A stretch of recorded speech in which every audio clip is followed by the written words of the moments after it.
Assalomu alaykum qadrli kuzatuvchilar. Bugun 17 oktyabr 2025-yil.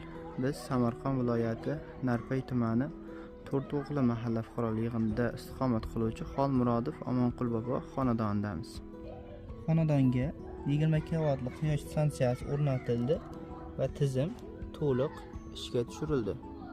Xonadonga bitta 20 kilovatli 3 fazali dia inventor o'rnatildi va Jinko ikki tomonlama in-type turkumidagi panellarimiz uyning tom qismiga o'rnatildi.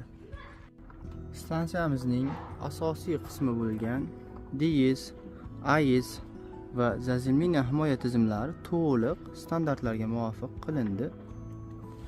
Inventorimiz 17,5 kilovatga yaqin elektr energiyasini ishlab chiqaryapti, davlatga sotuv bo'lyapti. Soatimiz 11. Endi ishimiz haqida bobomizning fikrini tinglaymiz.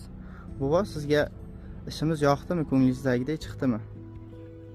Avvalambor assalomu alaykum rahmatullohi va barakatuh.